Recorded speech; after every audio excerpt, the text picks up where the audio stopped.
The hearing of the Committee on Finance is resumed. Magandang hapon po sa inyong lahat. Chair would like to acknowledge the presence of the entire PCOO family composed of PCOO proper, Bureau of Broadcast Service, Bureau of Communication Services, National Printing Office, News and Information Bureau, Philippine Information Agency, Presidential Broadcast Staff, and the People's Television Network Incorporated. Do you have a presentation, Mr. Secretary? Good afternoon, Mr. Chairman, Your Honor. Do you have a presentation, sir? Yes, sir. You may proceed. At magandang hapon po. Magandang hapon po. Before I present our proposed 2015 budget, allow me to introduce the officials of the Presidential Communications Operations Office who You may proceed, sir. who are with me today. Beside me is the Undersecretary for Legislative Policy and Legal Affairs, and concurrently acting Undersecretary for Finance and Administration, Jesu. On my right is the Undersecretary for Operations, John Cochua, Assistant Secretary Saldi De Loyola, Assistant Secretary for Special Concerns, Celso Santiago, Assistant Secretary Virgilio Nadal, who is also the Executive Director of the Presidential Broadcast Staff, RTBM. With us today also are the heads of our bureaus and attached agencies, Director Tito Cruz of the Bureau of Broadcast Services, Radyo ng Bayan, Director John Manalili of the Bureau of Communication Services, Director Emmanuel Andaya of the National Printing Office, Director Danilo Hamora of the News and Information Bureau, General Manager Cleo Dongaas of the People's Television Network Incorporated, President and CEO Lito Cruz of IBC 13, General Manager Jaime Aldaba of the APO Production Unit, and Chairman Joey Abellana of IBC 13. We are now ready to present our 2015 proposed budget, which is a performance-informed budget that strengthens the link between planning and budgeting. It will show the link between funds allocated and the projected results and outcomes. Executive Order Number 4, Series of 2010, created our office, giving it the mandate to serve as the premier arm of the executive branch in engaging and involving the citizenry and the mass media in order to enrich the quality of public discourse on all matters of governance and build a national consensus thereon. We are driven by the vision that our office is an arm of government for enhancing understanding among a well-informed and enlightened citizenry, proud of their heritage and attuned to global realities. Our officials and employees work towards that goal of being able to give our people the information they need to make the right choices in their lives, be it economic, political, or personal.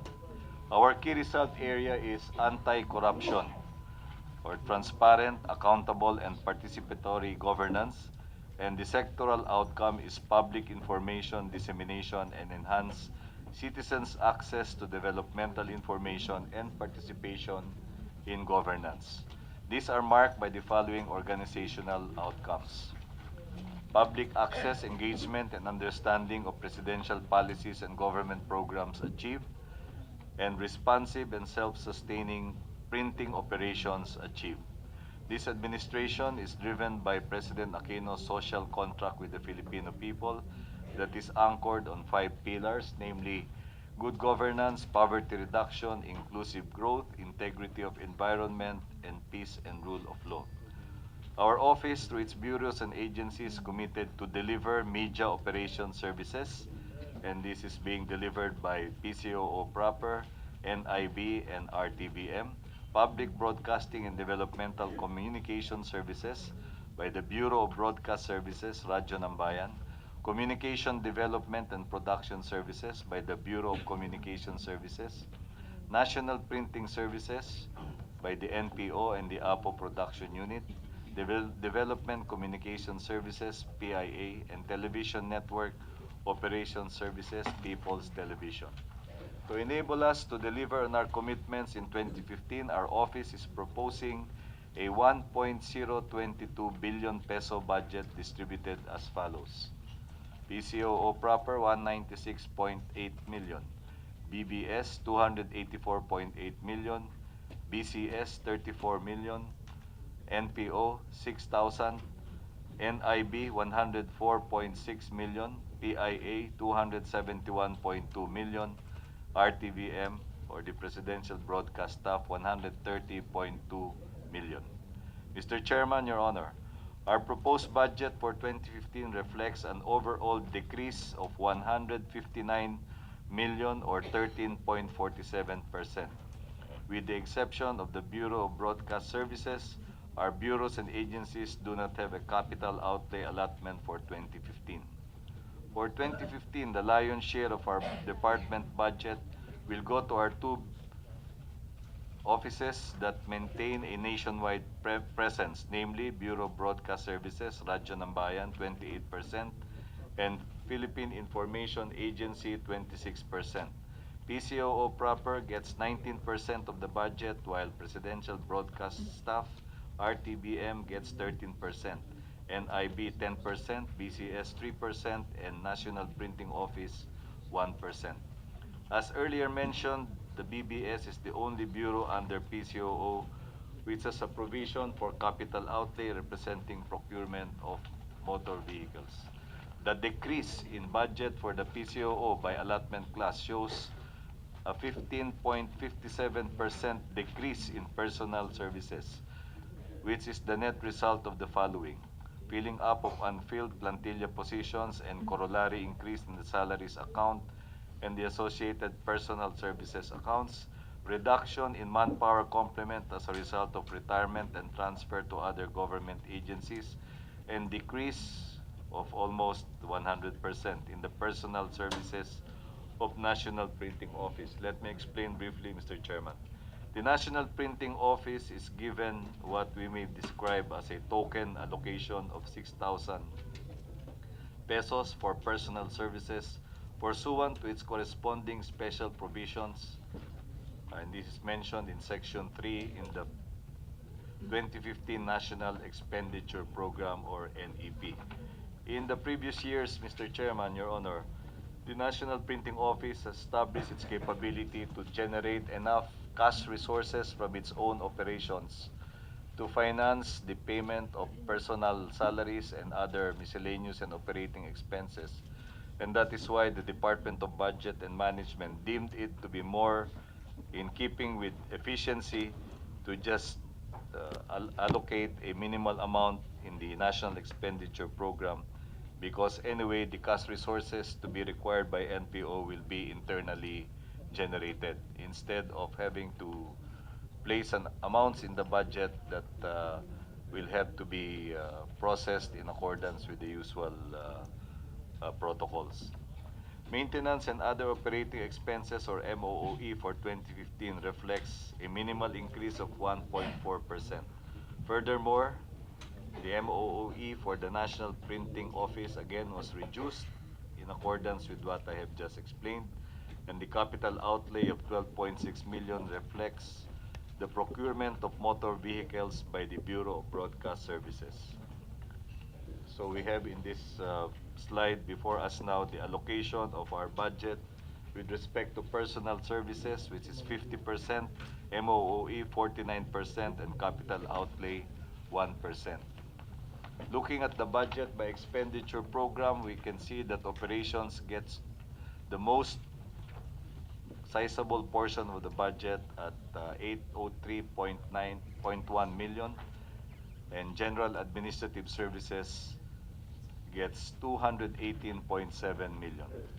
Looking at the budget by major final output, we can see that media operations services is allotted 327 million, public broadcasting and development communication services 217.1 million, communication and development services gets 15.7 million, national printing services gets 5,000, and development communication services 208.4 million. That, Mr. Chairman, Your Honor, is the budget of the Presidential Communications Operations Office that's being proposed for 2015, and I'm now ready to answer your questions. Thank you, Mr. Chairman. Maraming salamat po. Ilang katanungan lang po. Magkano ang kinita ng NPO noong 2012? May I refer the question to Director Emmanuel Andaya, Mr. Chairman. And I will be comparing it with 2013, given that 2013 is an election year and 2012 is not.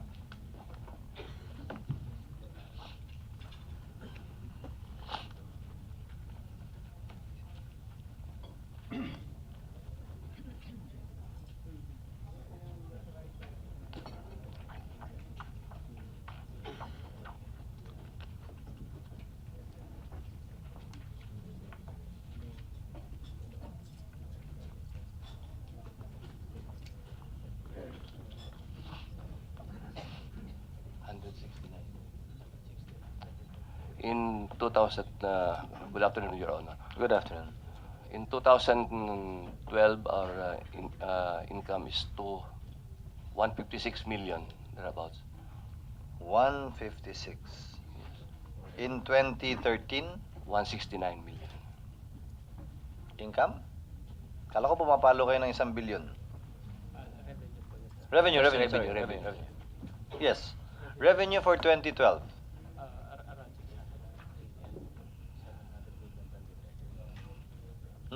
Nung Pulitzer. Para tabi kayo. Bigyan lang ng... Director Nagrampas, our finance officer. Yeah, I know.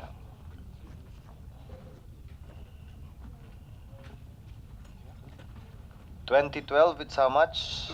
Total revenues from operations?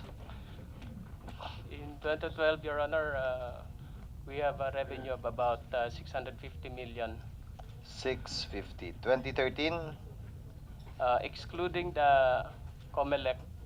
all in. All in, Your Honor, about 1.6 billion. 1.6 outside of Comelec, magkano? It's about 720.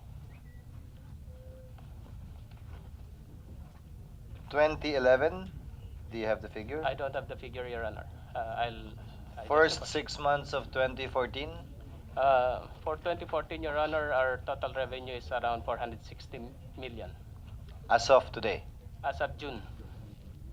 416. 60. 460. Magkano po ang operating expenses ninyo? All in, PS, MOE, dahil magkano ang binibigyan sa MPO? 6,000 ba? 6 million? 6,000 lang po. Yun po yung token amount that was so- proposed by DBM, Your Magkano? Honor. Our yearly budget for MOE and PS, Your Honor, is around 160 million. I remember 168. if I'm not 168, mistaken. 170. Those are the figures, Your Honor. Zero CO. Walang capital outlay. No capital outlay before. So are you confident that you can generate the necessary revenue to fund, at the very least, PS at MOE nyo? If we go by historical performance, Your Honor, Yes. 2011, 2012, and 2013, we have surpluses of more than around an average of about 12 to 15 million annually. Lang? Surplus. Lang? Net income. Surplus net income. So sa revenue nyo na 650, napupunta ba sa inyo to? Hindi. Hindi po, Your Honor. So is this the first time, giving the revolving fund policy, that you will be given the chance to retain your income? This year, Your Honor, we were given seed capital of half of our last year's budget. I know. 84 Tapos kayo na million. bahala sa remainder half of the year from your income, di ba? Yes, Your Honor. And we are confident that we will be able to generate enough for the budget requirement. Now, my question is it my understanding that under the proposed scheme in the special provisions, nasa inyo na lahat ng revenue nyo? Hindi nyo nasasori sa gobyerno? Yes, Your Honor.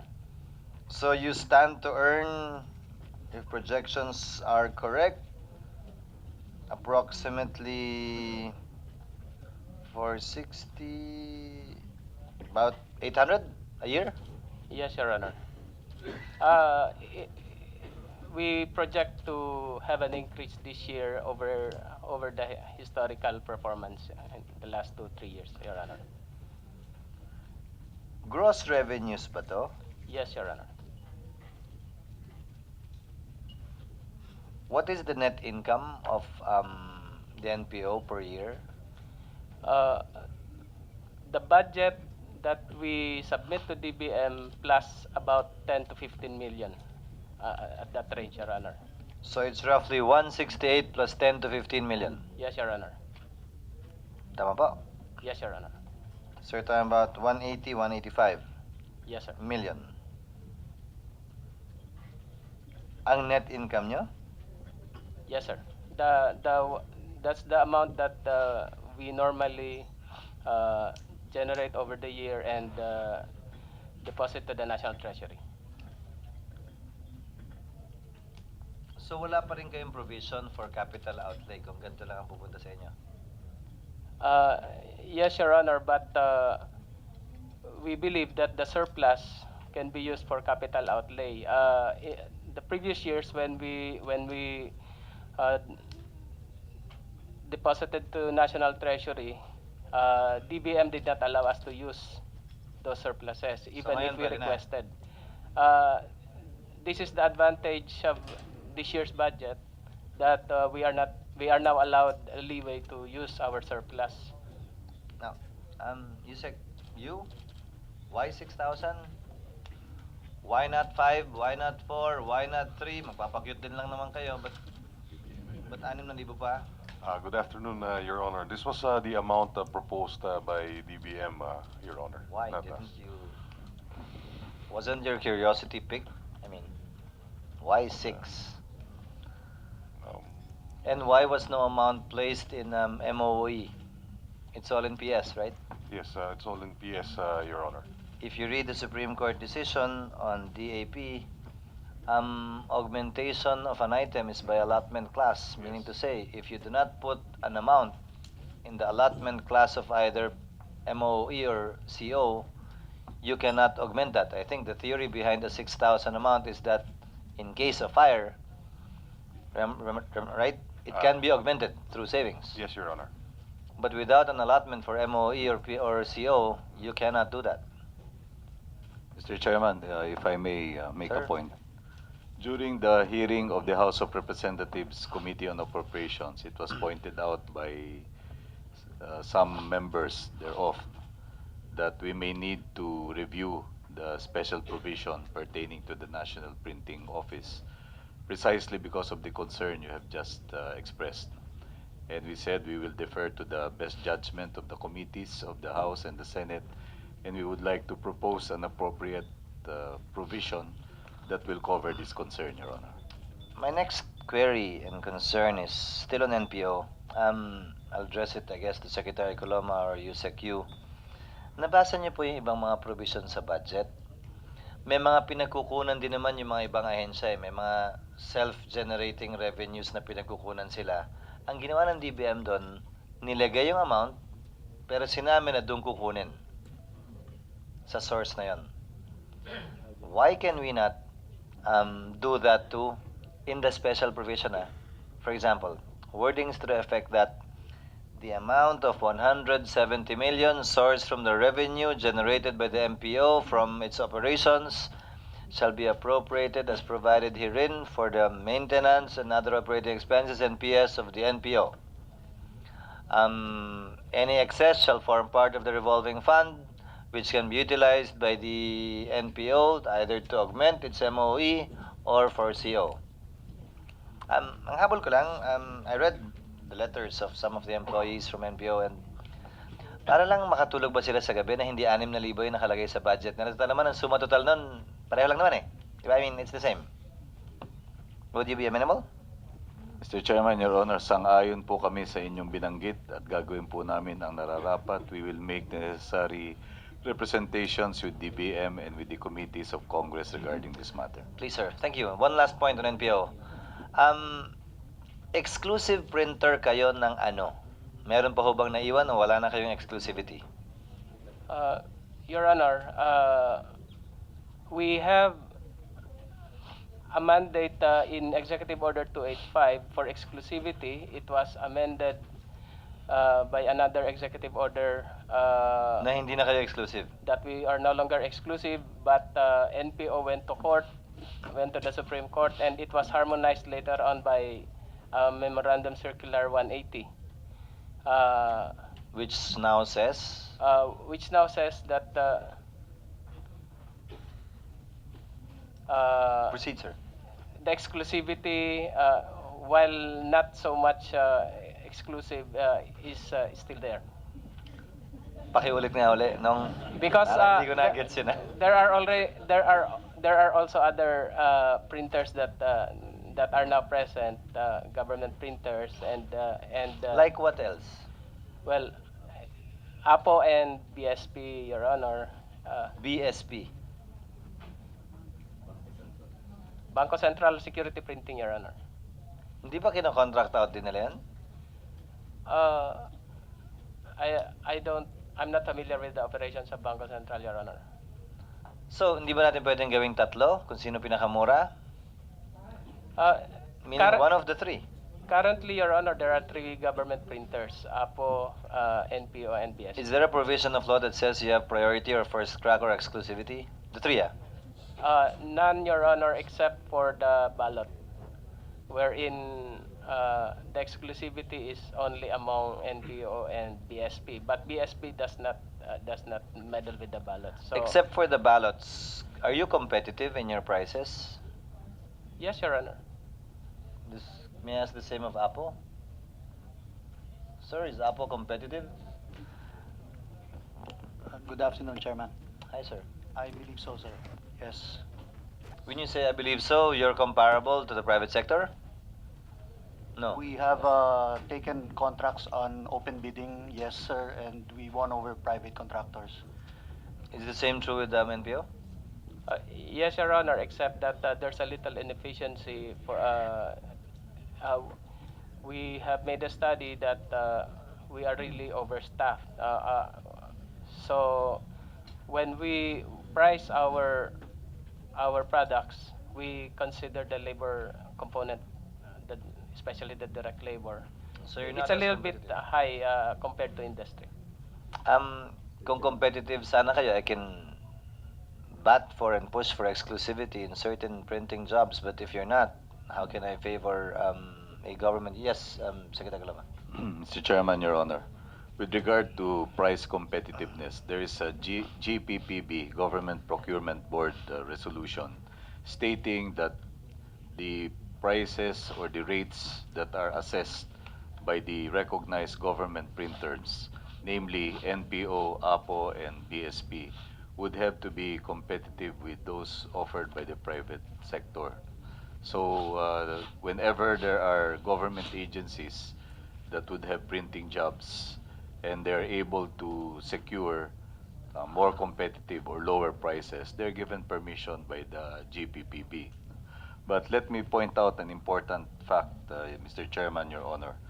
In the current proposed national expenditure program, there is no provision at all on the recognized government printers. I know.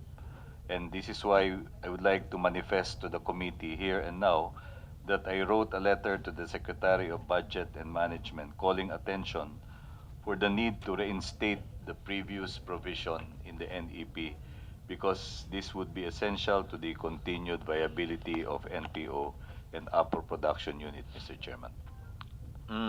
Have you written the committee, Secretary? We will formally write the committee as well as Yes, the sir. House committee, Your Honor.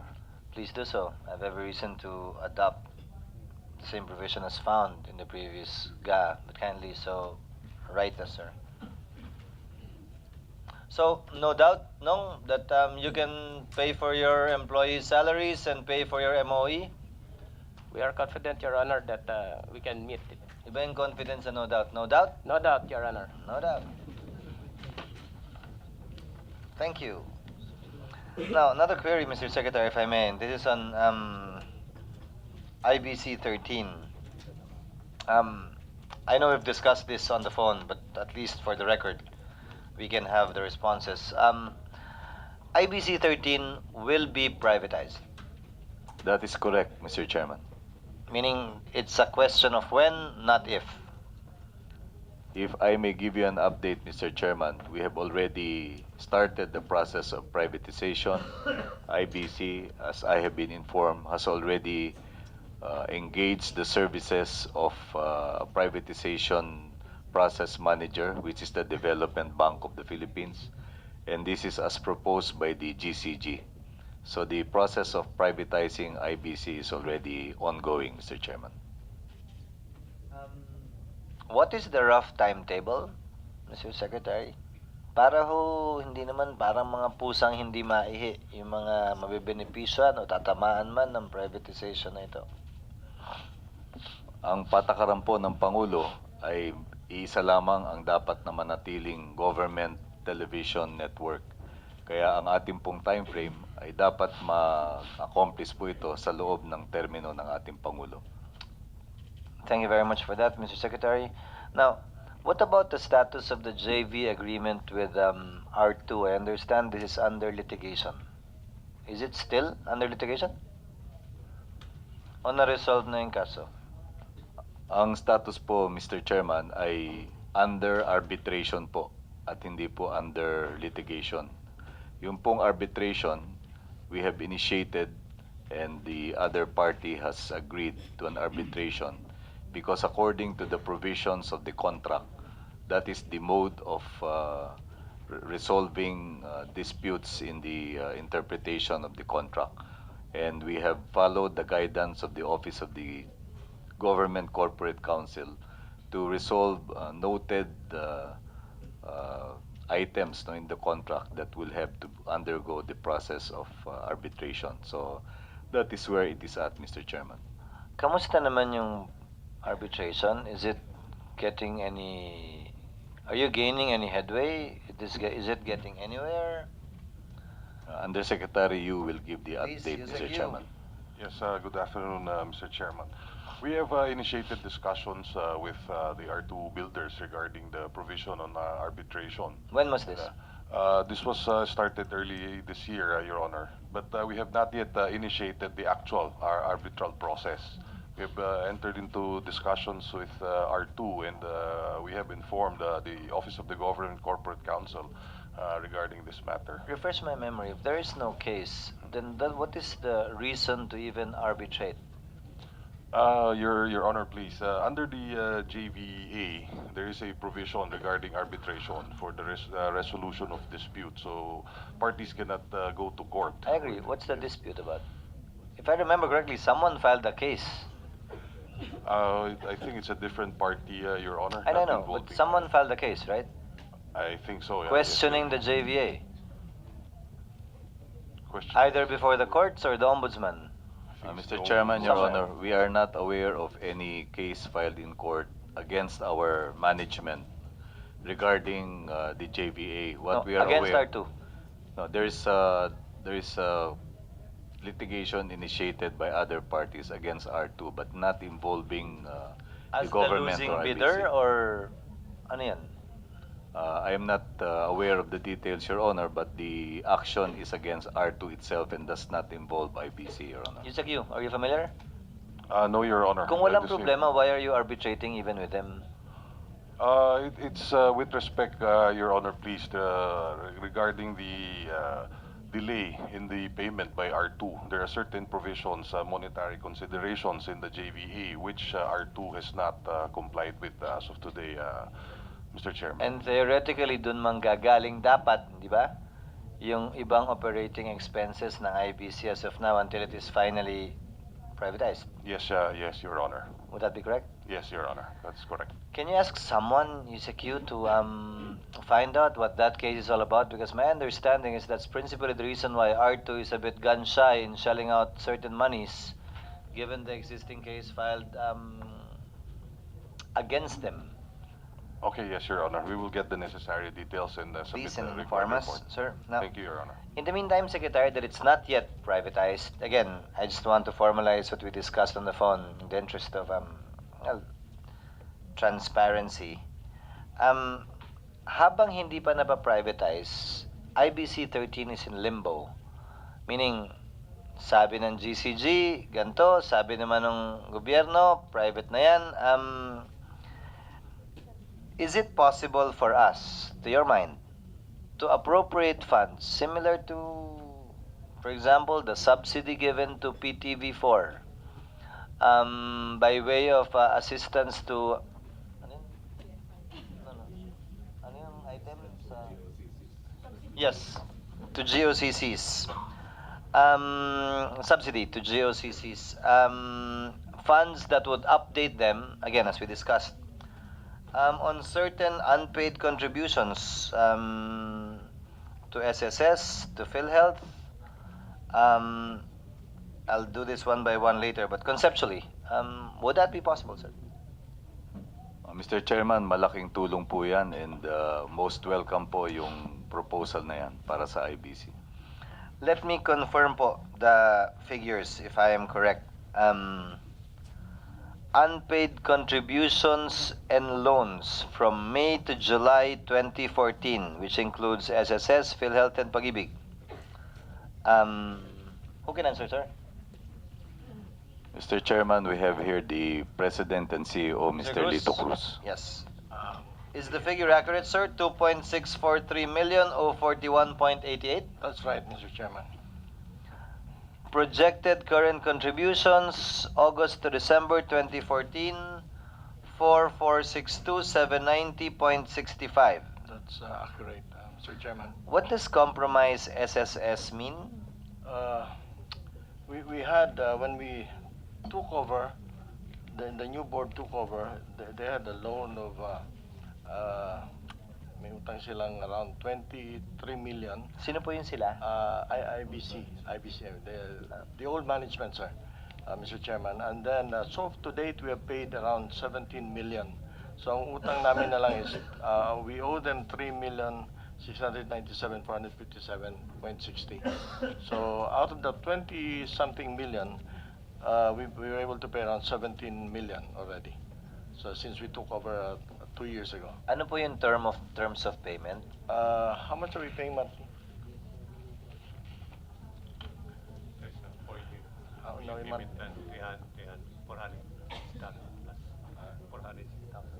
460,000 a month, Your Honor. So when should this be fully paid?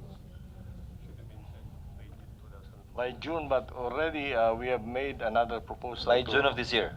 Yes. So how did you refinance it? What happened is that they're willing to go into a barter agreement with us. We will not be paying the 3 million, so they'll just use the airtime with us. And they have technically agreed. We're just waiting So- for confirmation. Technically, pwede ko po itong tanggalin. Yes, Your Barter na Honor. kamo. Yes, Your Yung Honor. PhilHealth compromise po, what does this mean? Similar to the Social Security payable in 5 years. Yeah, this is the, we owe so far, when we took over, we owed More than 3 million, sir. more than 3 million. We were able to pay that. Okay. Out of the 6.5 outstanding obligations, we've trimmed that down to 1.7 million, Mr. Chairman. Ano po yung terms of payment? That's a monthly payment of 150,000. Kailan po dapat matapos yung payment? This is, ano, 2015. 2015 pa po? Yes. Walang barter dito? We are trying to go to the same process, Mr. Chairman. What's the status, sir? It's still ongoing. The negotiations are ongoing, Mr. Chairman. Now, I spoke with the head of MTRCB earlier. Itong MTRCB na babayaran na 3.6, 1.5, kindly check with them. My understanding is, since you're government too, it's not in their books. It will only be in their books once you become private, if at all. You do become private. So this is not even affecting their FS. Yes. So, mulat mula ba, nagbayad po ba kayo dito? O hindi Yes, talaga? we have paid them actually, Mr. Chairman. Really? Yeah, wala po kaming utang sa kanila. We don't owe them anything. Except that we talked to the chairman, there might be a way that we can go into a barter, parang similar barter agreement with them on a monthly basis. Out of curiosity, is PTV4 paying MTRCB? So, minus din yung 1.5 ko. At 3.6. 2, 6, 7, 8, 8, 7. You're talking roughly 19.5? That's true, Mr. Mr. Chairman. Cruz? If I remove compromise, sinama ko pa nga yung PhilHealth eh. Compromise, SSS, MTRCB, you're talking about 19.5? That's correct, Mr. Chairman. Roughly, give or take a few thousands. That's going to be sufficient It will mean a lot to for this IBC. purpose? Yes, Mr. Chairman, that will mean a lot to the It's men and principally women for of the IBC. employees to be able to get their benefits. Yes. To be able to borrow, and for them to be able to get their benefits. Yes, Mr. Chairman. Thank you. Paki-compute kung magkano eksakto. Gusto mo ibawas ko sa ito, Secretary, o sa iba na lang babawas ko? Kung maaari po ay wag na pong ibawas sa amin. We'll source it. We'll source it. This is for 2015. If the privatization is not yet done by that time, I guess we have to talk about this again. Yes. But this will be sufficient for 2015, is that correct? Yes, Mr. Chairman. This covers all the regular and permanent employees? Sir, itong amount na binigyan niyo? Yes, Mr. Chairman. This will cover everything, Mr. Chairman. Lahat po ng empleyado? We will appropriate and allocate accordingly amounts in relation to that. Thank you, Mr. Chairman. A few more points on PTV4, Mr. Secretary. On PTV4, can you explain for the record the difference insofar as what Congress will be giving you by way of equity, by way of subsidy, and by way of corporate funds, in terms of use and utilization and whatever other difference there may be between these three classifications? Sir? Mr. Chairman, if I may, according to the Republic Act that enacted a new charter for People's Television Network, there's a fresh capital infusion by the government of 5 billion pesos. Remember that. Of this amount, 2 billion will be sourced from the proceeds of the privatization of the two other government-supervised sequestered private networks, namely IBC, which we have just discussed, RPN. and RPN 9. So 3 billion will have to be provided by the government itself.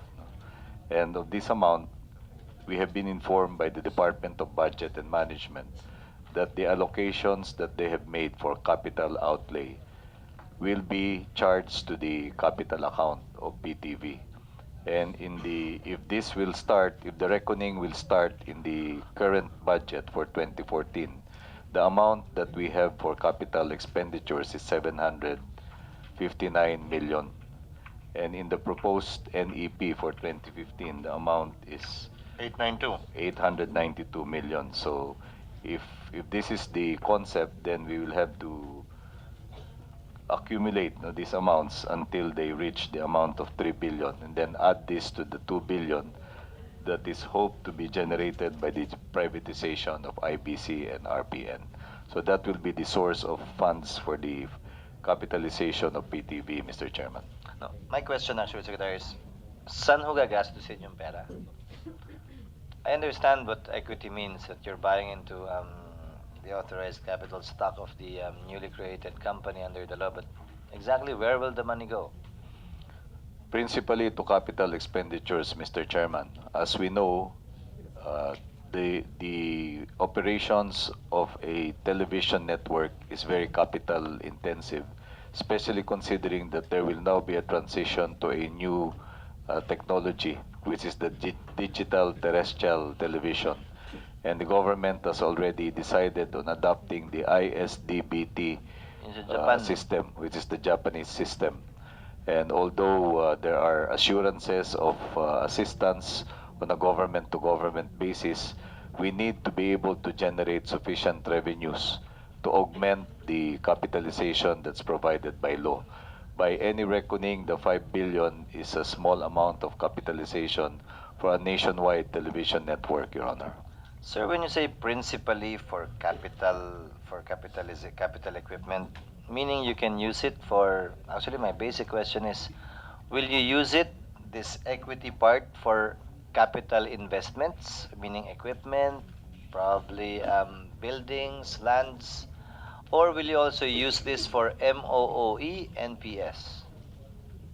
Conceptually, Your Honor, the proper utilization will have to be for capital expenditures because these are the durable equipment that will have long-term use Precisely. and will be able to generate revenues for the station, for the network. What we would like to be able to do is once we are able to establish the right organization for People's Television, that we can be competitive in our own sphere, no? That we are able to generate sufficient revenues to finance the miscellaneous and other operating expenditures of the network, which we have started to do, Your Honor. So, is it solely for capital expenditures, or as you said earlier, principally for capital expenditures? As things stand, Your Honor, it will be solely for capital expenditures. Now, the item subsidy, 100 million for 2015. Saan po gagastusin to? Para po sa personal salaries at miscellaneous and other operating expenditures, dahil nagsisimula pa lang po yung network natin na mag-generate ng sariling revenues niya, we are shifting the emphasis of programming to news and public affairs. We have a concept which will make it a weather and news channel. Naumpisa na po yan sa pamagitan ng Panahon TV. And we intend to just focus on news and public affairs in keeping with the mandate of the law that has been enacted, Your Honor. How much is the PS and MOE requirements of the station?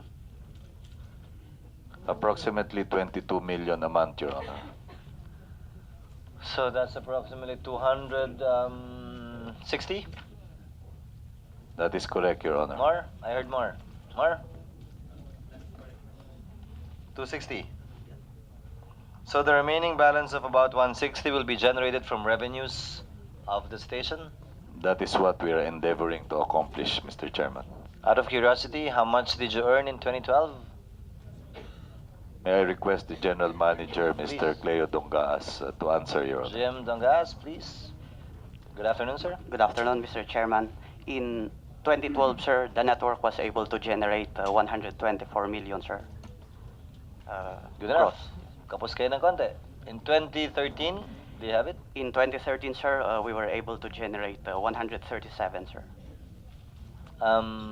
First half of 2014? For the first half of 2014, sir, we were able to generate around 59 million. 60, sir, gearing towards 120 for the year.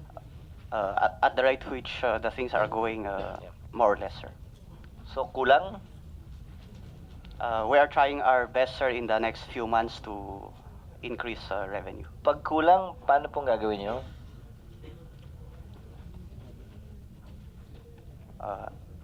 For the budget year, sir, the government was only able to provide us 100 M, so we have to make do with it, sir. And for the rest, we need to generate it from our operations, sir. Can Mr. you Chairman, Your Yes, Honor, please. if I may point out an important consideration. Doon po kasi sa kasalukuyan, ang ating pong sinusustain sa PTV ay yung buong manpower complement that is about 400. At ayon po sa batas, we are required to implement a reorganization of the network. Kaya po merong pagkakataon na isaayos po yung ating organization na naaayon sa batas. Kapag naisagawa po ito, sa labas lang po noong cash outlay for implementing the reorganization, sa aming pong palagay, merong pagkakataon na mailagay sa tamang ayos yung pag-oorganisa ng network, and we'll be able to rationalize our expenses accordingly. So we are in a transition period within which we will have to implement the reorganization. We are awaiting the final decision of the GCG on this, and we have been assured that this will be implementable soon. Following that, we will be relying on the funding support that will be provided by the Department of Budget and Management. According to Secretary Abad, the funding requirement will be sourced from the pension and gratuities fund of the government. So with that opportunity, we'll be able to rationalize our expenditures and use the revenues to be generated in funding the essential requirements of the network, Your Honor. Thank you. Before I proceed to my last point on these matters, ano naman po yung corporate funds na 275,733,000? Saan po gagastusin yan? And how is it distinguishable from equity, subsidy? Yung corporate funds po ba galing sa inyo na yan? Corporate funds were generated by the network from its operations, sir. Actually, that's just the projection, sir, for the budget year. Medyo malayo yan. Yes, sir. Yes, Your Honor. As in malayong malayo. I agree, Your Honor. You're talking more than double what you're expected to generate. Yes, Your Honor, because we factored in actually the implementation of the reorganization, and for budget purposes, we have to cover it with possible sources for the budget years. Can you submit to us, and the same is true for IBC 13, can you submit to us, sir, your corporate budget, just for us to be able to see it? We will, Your Honor. Saan pupunta yung pera, saan galing yung pera, at yung balancing pwedeng manggaling sa gobyerno, magkano po ba talaga yan, at magkano yung kailangan? Yes, Your Honor, we will. Please, sir. The same is true, Mr. Secretary, for Chairman Avellana? Mr. Chairman, Jay? yeah. Wala hong Jay? Wala po. Avellana. Mr. Chairman, I would like to manifest here our appreciation for you and the committee in pointing out the need to augment the resources that are available, because we are undergoing a transitory phase within which we really have to rationalize the expenditures and at the same time meet our contractual obligations to the people involved, and that is very essential, Mr. Chairman. One last point along those lines, Mr. Secretary. You claimed or said that you had a budget reduction compared to last year of how many percent? 13, if I heard you correctly? Or was it in millions?